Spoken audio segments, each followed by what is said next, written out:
Hello, ladies and gentlemen, and welcome back to the podcast, and welcome to your Monday Night Raw post-show, man. And there is a lot to talk about in today's episode. We hear from LA Knight.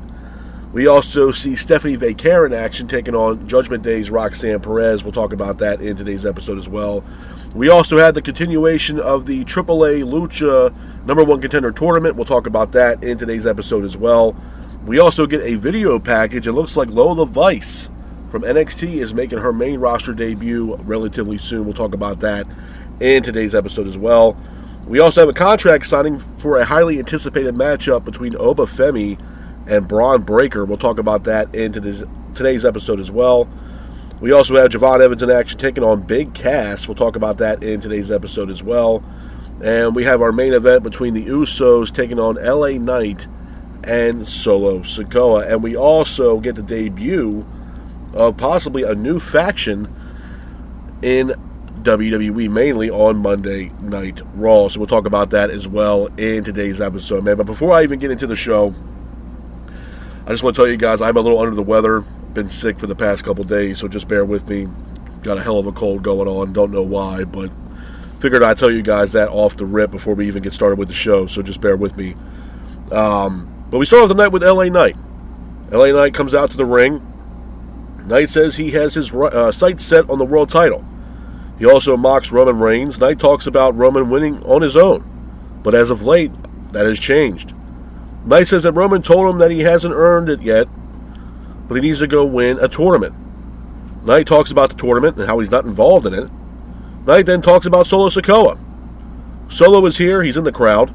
Solo then thanks LA Knight for what he did for him last week. Solo then keeps saying yeah. Knight says, okay, that's enough. This is your warning shot. After that, both Solo and LA Knight are interrupted by the Usos.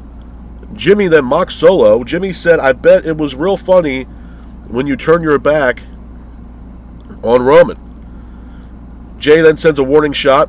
Knight and Solo then mock the Usos. Jay says he's going to send both Knight and Solo's heads to the Tribal Chief. And it looks like we got a main event matchup here between the Usos taking on LA Knight and Solo Sikoa later on in the night. Moving on from that, we go into our first official match to kick off Monday Night Raw last night. It's Stephanie Vaquer taking on Roxanne Perez. I thought this was a good match. It was a back-and-forth matchup with Vaquer keeping the pace of the match.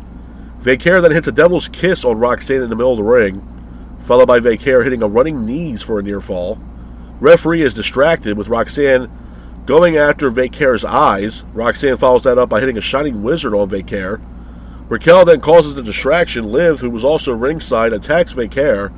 Becky Lynch is here. Vaquer, though, hits the finish on Roxanne Perez, pins for the 3, and your winner of the match is Stephanie Vaquer. After the match, you can see Becky Lynch attacking Liv Morgan. Some interesting stuff there between Stephanie Vaquer and Becky Lynch. Moving on from that, probably the match of the night, we have a semifinal matchup in the AAA Lucha Tournament to crown a #1 contender for Roman Reigns' world title. It is AAA Cruiserweight Champion Rey Fenix taking on Dragon Lee. I thought this was a good match. It was a back-and-forth matchup with Fenix and Dragon Lee both exchanging in the middle of the ring. Fenix was keeping the pace of the match with Fenix hitting a moonsault to the outside. Dragon Lee then hits a release German suplex on Fenix.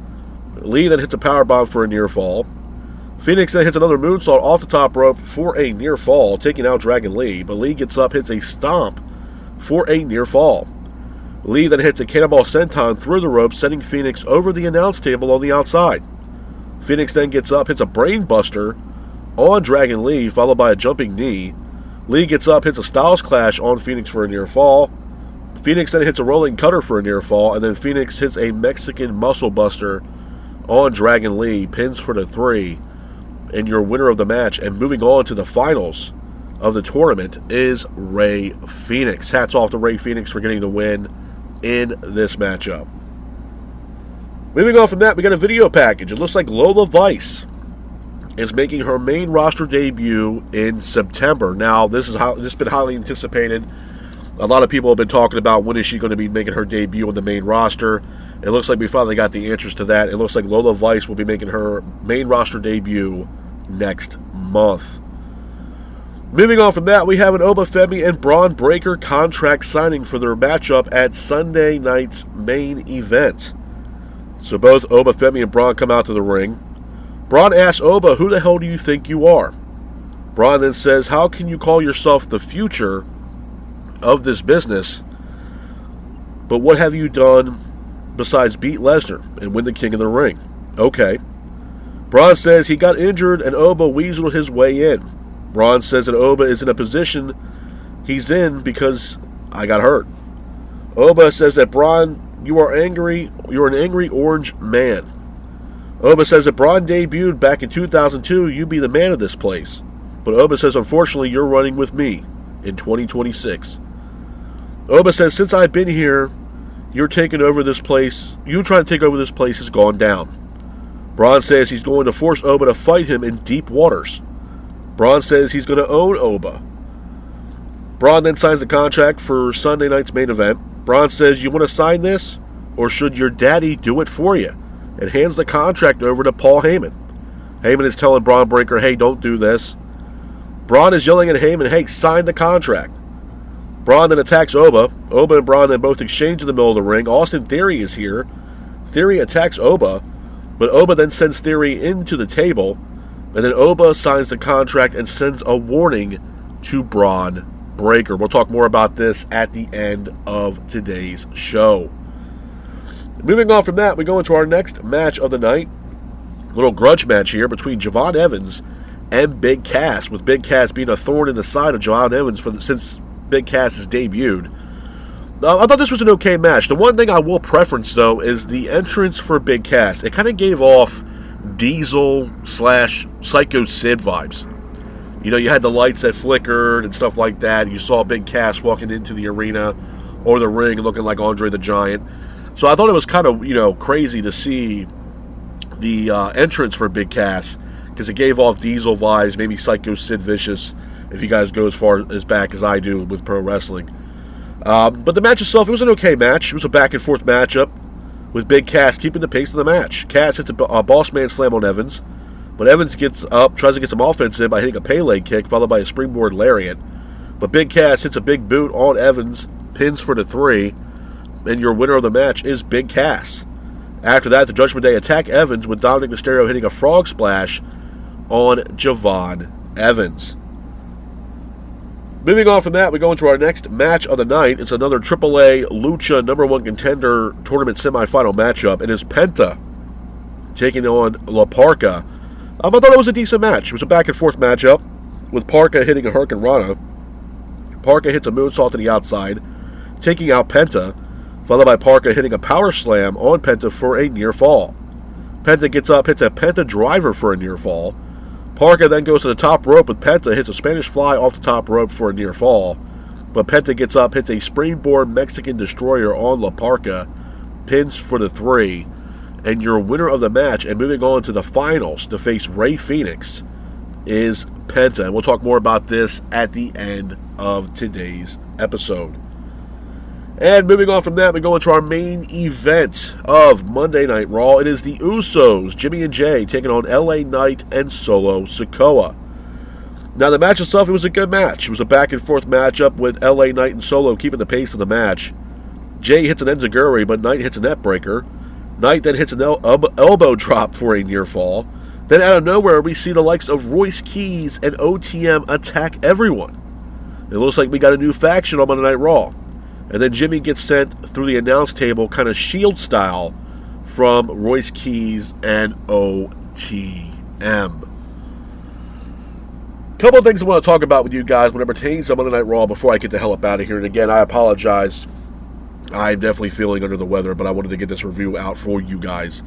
First and foremost, I want to talk about the contract signing between Oba and Bron Breakker. I know a lot of people are kind of back and forth with this for multiple reasons. Number one, I've heard people, say, well, I don't understand why there's a contract for this matchup because there's no title on the line. So I want to talk about that first. I think the reason why the contract signing is happening for the Sunday night's main event matchup is basically because this is the most anticipated matchup after we got SummerSlam. You got two guys here with Bron Breakker and Oba that are literally the future of this business. I've said it now for the past few weeks, past few months. And I'm going to say the same thing for Bron Breakker. You got two guys from NXT. Oba obviously gets, called up to the main roster, and literally they strapped the rocket ship to this guy's back, and it's been paying off ever since. He has the quickest rise, to me, on the main roster than any other individual that got called up from NXT, in my opinion. But then on the other side of the fence, you look at someone like Bron Breakker. Bron Breakker has all the intangibles that you need to be not only an athlete and a professional wrestler in this business, but the intangibles to be a guy that you had to literally consider the future of this business. Bron Breakker has it all. Yeah, he can probably have a little help on the microphone here and there and so on and so forth, but as far as in-ring ability and what he can bring to the table, his ruthlessness that he brings to the table for these matches that he has, I mean, that spear, bro, is probably one of the best spears I've ever seen.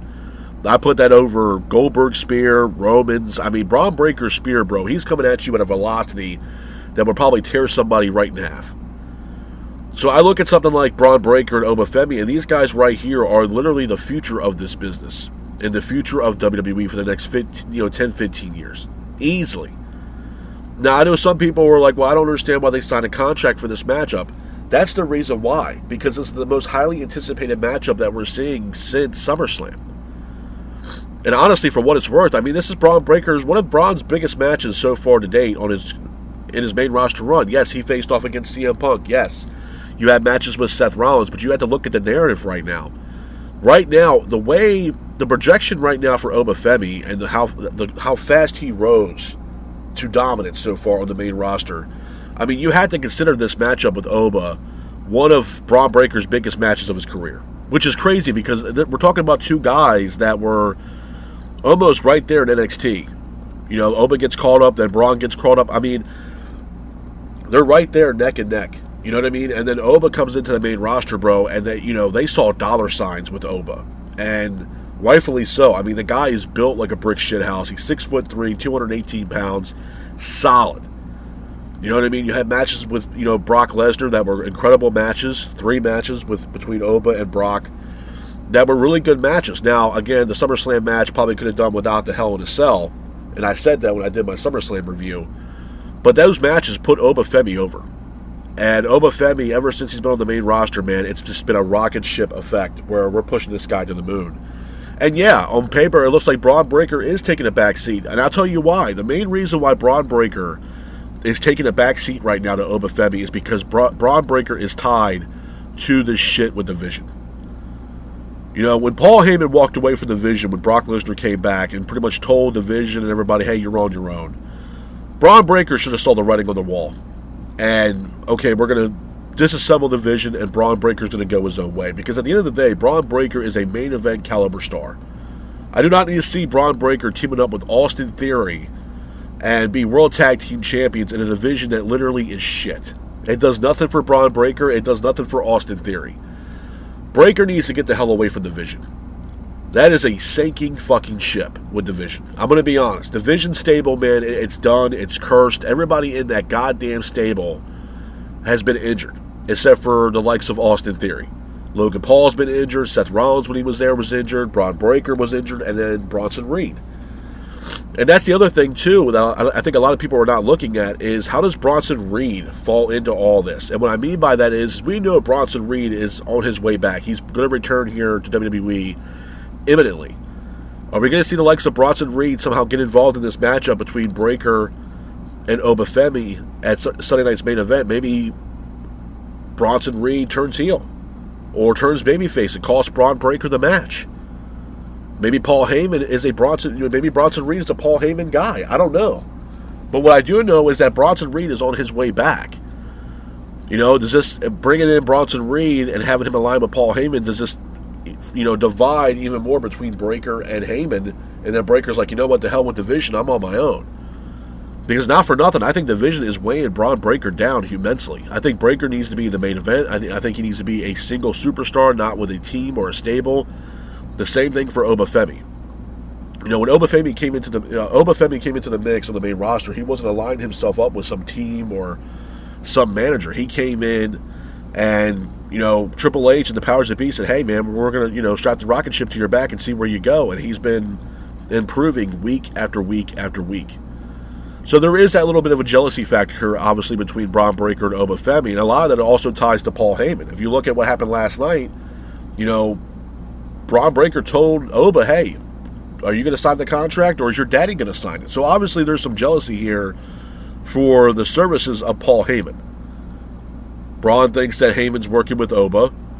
Bron Breakker's trying to work with Paul Heyman, and Paul Heyman's playing the middleman. And some people can't stand that. There's a lot of people that says, well, I don't understand why Paul Heyman needs to be anywhere near the situation here between Bron Breakker and Oba Femi. But I'm going to tell you guys right now that the reason why Paul Heyman is there is because Paul Heyman's going to feed the hot hand. And what I mean to you guys by that is that Paul Heyman is not going to be one of those people that after Brock Lesnar left and retired seemingly, that he's going to, sit in the wayside and be back in catering. Paul Heyman sees the vision. No pun intended, but he sees the vision. If he sees a superstar that he can attach himself to and ride off to the sunset, that's exactly what Paul Heyman's going to do. Paul Heyman now, I feel like he's at the liberty in his career that he's going to try to find the next big thing. Brock Lesnar's gone. And right now, the next big thing in pro wrestling right now is Oba Femi. So right now, Paul Heyman, at this point, if I was Paul Heyman, it's basically you trying to, scout a free agent. Is it going to be Bron Breakker or Oba Femi? Both these guys have some kind of, relationship here with Paul Heyman. Obviously there's some history there between Oba and Paul Heyman due to the fact that Oba had matches with Brock Lesnar, and Paul Heyman was the advocate for Brock Lesnar. There's a history there between Heyman and Oba. But on the other side of that coin, there's also a history between Paul Heyman and Bron Breakker back to the old original Vision days, when Heyman was working with Seth Rollins. So, there's a history there on both sides of the fence here for Paul Heyman. So, I know some people are saying, well, I don't understand why Paul Heyman's even near this situation. Paul Heyman is there because he's not going to be a guy that's going to sit back in catering. He's going to find the hot hand and attach himself to that hot hand. He's like a leech.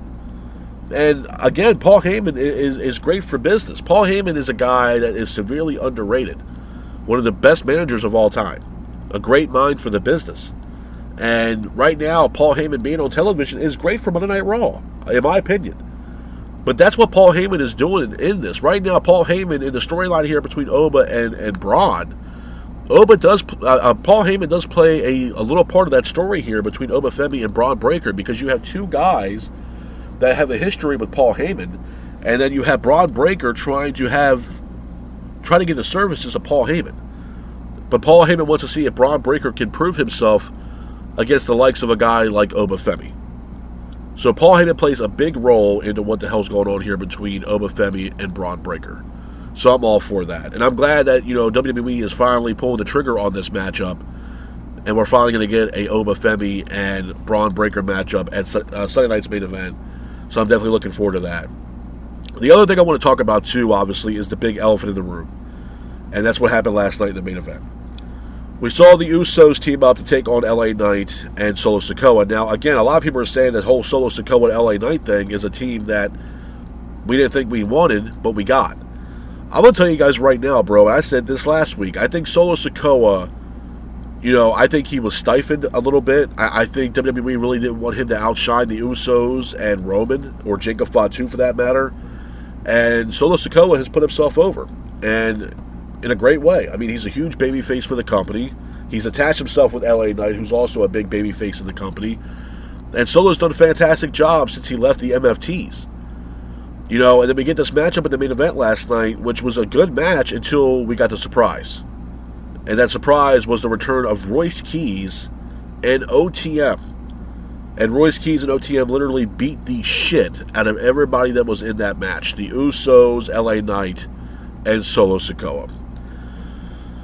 So, a lot of people have their own discrepancies about this. And some people like it, some people hate it.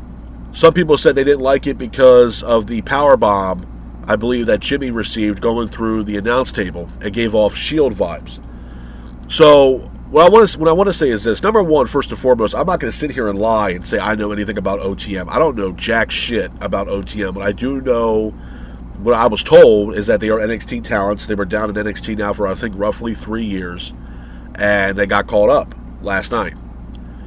Royce Keys coming back and pretty much turning heel, I think, shocked a lot of people. And then the fact that there's a new faction within the confines of Monday Night Raw.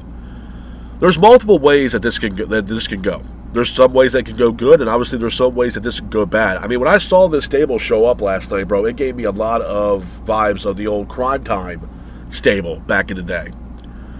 Now, if you hear from Powerhouse Hobbs or Royce Keys, before he even really made his main roster debut, I mean, he was doing interviews with Stephanie McMahon on her podcast, and he was talking about his history and how he grew up and the trials and tribulations that he had to go through with his own life up to this point, and how it's a dream come true for him to work in WWE. So he makes his main roster debut, and then he bumps into Jacob Fatu. And the whole story there between Royce and Fatu is that they traveled up and down the roads together on the indies. They spent time, training together. Obviously Royce said that he's trained with, Fatu's family, everything else, so on and so forth. So there's some ties there between Jacob Fatu and Royce Keys. This is the way that I think this will work out and how this won't work out. So I'm going to start with how I think this will work out. This is going to work out if, number one, we go into next week's Monday Night Raw, we hear from Royce Keys and why he did what he did, number one, first and foremost. Two, the long-term game would be the fact that Jacob Fatu departs from the bloodline and joins up with his buddy Royce Keys in this new faction. They call themselves the Wolves or whatever the hell have you, and Fatu joins Royce Keys in this faction. Because first and foremost, I respect the hell out of Royce Keys, but I don't think Royce Keys is in a position right now, in my mind, to lead a stable, or a faction for that matter. He hasn't done a whole lot on the main roster since he's been with WWE. He's won the Andre the Giant Battle Royal. Other than that, he really hasn't done shit. Fatu is a leader. Jacob Fatu, I told you guys this then, I'm going to tell you guys this now. Jacob Fatu has been one of the best acquisitions that WWE has gotten in a very long time. Not saying he got called up from NXT. I'm talking about a acquisition straight to the main roster. And he's one of the best acquisitions they've gotten. Jacob Fatu is a leader. And you can tell. And you can tell that there is friction between Fatu and the Usos that's been going on now for the past couple months. I think Fatu is going to have a fallout with Roman Reigns and the Bloodline, and he's going to join the likes of Royce Keys and OTM in this new faction. And they're going to run rough shop on Monday Night Raw, where this leaves Roman without Fatu. Because right now, Fatu is a guy that, at this point, he's chained. Samoan Werewolf is no more. He's chained and attached to the hip of Roman Reigns. He's told what he can do, when he can do it, and how to do it. That's it. Fatu is not that kind of guy. Fatu is a loose cannon. Fatu is a guy that's going to go in there and he's going to kick your ass. Right now, he's getting stifled by Roman Reigns. If you look what happened last week with LA Knight, Roman told him and got in his face and said, hey, no, don't touch him. And it pretty much, takes away the legs of Jacob Fatu. Fatu joining this new faction, if you will, and the ties that he has with Royce, it fits perfectly. He's no longer under the rule of the tribal chief. Fatu is back to being the Samoan Werewolf, and then Fatu and Royce and these other two guys, OTM, can run roughshop on Monday Night Raw. That's the way this shit works. Now, it's interesting if that's the way they go going into War Games in November. Because my thing is, if that's the case, then if you're going to look at a situation here where you got, let's say, Royce, Fatu, OTM, and maybe one other individual, there's your five. And then you got to look at, okay, well, who's going to be on the other side of the fence here? You got Roman, Jimmy, and Jay. Then you also have the newly additioned roster member to NXT that just got called up to NXT, and Zilla Fatu. Knowing that Survivor Series this year is going to be in Houston, Texas, the hometown of Zilla Fatu. Hell, Zilla Fatu has a title matchup for the NXT World title this weekend. A lot of people are saying he's going to win this belt and get called up before we get to Survivor Series, which is absolutely insane. But could I see that happening? Yeah, I can see that happening. Because now you have a situation where, okay, well, how is Survivor Series going to play itself out? Because you got, like I said, Royce now has a new stable with himself, OTM, and maybe bringing in Jacob Fatu. That's four guys. Who's going to be the fifth? It ain't going to be probably Solo Sikoa because he just got his ass beat by these guys last night. So then you got Roman and the Usos. So who's going to fill those voids? You know what I'm saying? So now it's something where if this goes off correctly and then Jacob Fatu is added to this faction, well, okay, now you got my interest. Now it's intriguing. Now it's like, okay, holy shit, we might be cooking with grease here, cooking with gas. But if you don't incorporate Jacob Fatu, I don't see how this faction's going to work. Because not for nothing, Royce really hasn't made an impact so far besides last night in WWE since he's been brought over to the main roster. Right now, last night he kind of shook up the world a little bit with the attacks that he did on Solo, LA Knight, and the Usos. But I don't believe that Royce Keys has leader written all over his forehead. I feel like Jacob Fatu is that guy that can lead this stable and be the most destructive force on Monday Night Raw. So that's how I think it would work. How this would not work is if you book this shit where there's nobody's talking about anything, you don't bring in Jacob Fatu, and it's the same old song and dance and the same shit we get every single week with this team coming out and just attacking, the Usos or LA Knight or Solo Sikoa, and it goes to nothing. And it's going to fall flat on its ass. That's how this does not work. So hopefully Triple H does the right thing and actually starts incorporating other aspects into this faction. You bring over Jacob Fatu.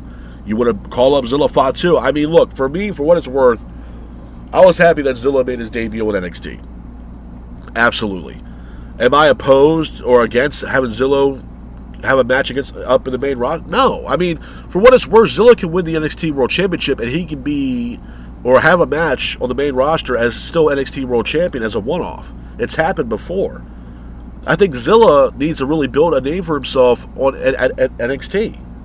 You keep him down there for 6 months to a year, let him build up his name, build up some credibility, and then we call him up to the main roster. I don't want it to be, he wins the title, then drops the belt, and then he gets called up to the main roster instantly. He needs to have his time in NXT. But I can see that happening with Zilla, especially at Survivor Series, because they're going to be in Houston, bro. I mean, Houston is the hometown of Zilla Fatu.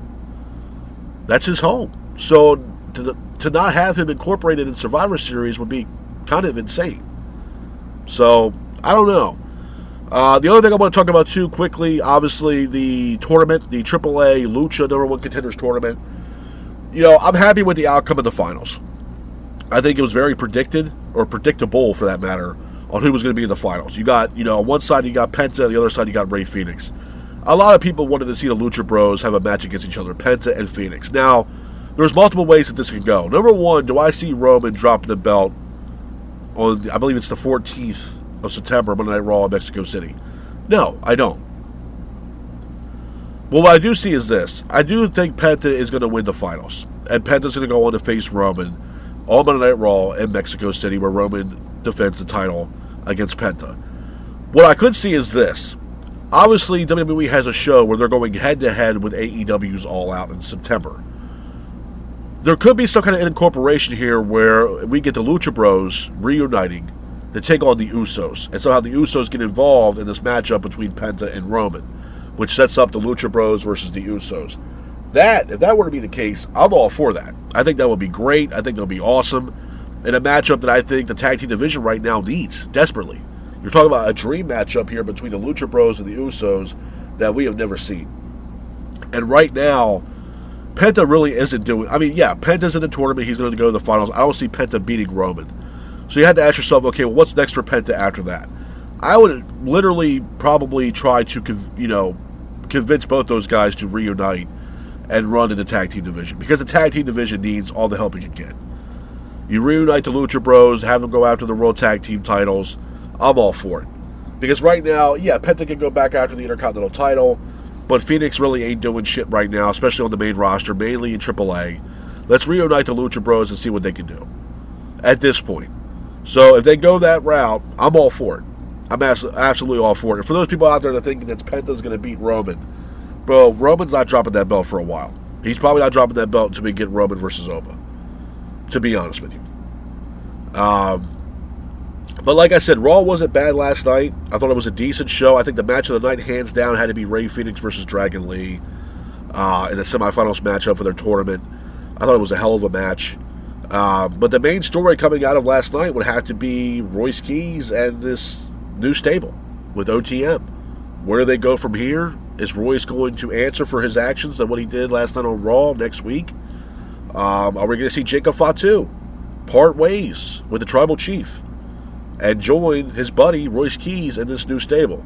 And if that's the case, and that does happen, man, that stable is going to be a force to be reckoned with, bro, with the likes of Fatu and Royce taking over Monday Night Raw, man. It's going to be absolutely incredible. And hopefully it does happen, man, because Fatu is kind of handcuffed right now, bro. He really can't do shit. The Samoan Werewolf has not been the same since he joined back up with Roman in the Bloodline. I would like to see the Samoan Werewolf kind of unleashed and go back to what he used to do and just beat the shit out of people, man, and be himself.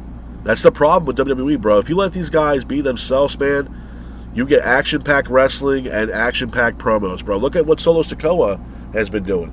Since he left the MFTs and they kind of took the handcuffs off Solo, Solo's been he's over. You know what I mean? You let these guys be themselves and show you what they can do. I mean, Triple H said it himself. You know, people had to get themselves over. Well, you got to do, you can't say that and handcuff these people, bro. Take the handcuffs off and let these people be who they are. And that's what happened with Solo, and it benefited the shit out of Solo Sikoa. Now he's a huge baby face, and the fans love Solo. You know what I mean? You can do the same thing with Jacob Fatu. Take the handcuffs off, unleash a Samoan Werewolf, and let him run roughshod on Monday Night Raw with this new faction with him and Royce Keys and OTM. It's a win-win. Absolutely win-win. And if that were to be the case, I'm all for it, bro. But I'm telling you guys right now, man, the lead-up going into Survivor Series and the War Games matchup is going to be very, very interesting and very telling leading up for the next couple of months until we get to War Games, man. It's going to be very telling to see what happens with the Bloodline over the next couple of months, man. But I'm locked in for it. I'm all for it. And I'm definitely excited for it. But, again, man, Raw was not bad. I like the direction of where we're going here. I like the fact that we got a new faction, possibly a new stable on Monday Night Raw. And we're going to see how this plays out. And hopefully we hear from Royce next week. I know Roman's going to be in the house next week as well. And maybe we get some answers from Royce Keys on why Royce Keys did what he did last night. And maybe he tells the world why next week on Monday Night Raw. So hopefully we get some kind of insight from Royce Keys. But with that being said, though, this is my review of Monday Night Raw. I hope you guys are out there staying safe. Be careful and remember, stay classic. Peace.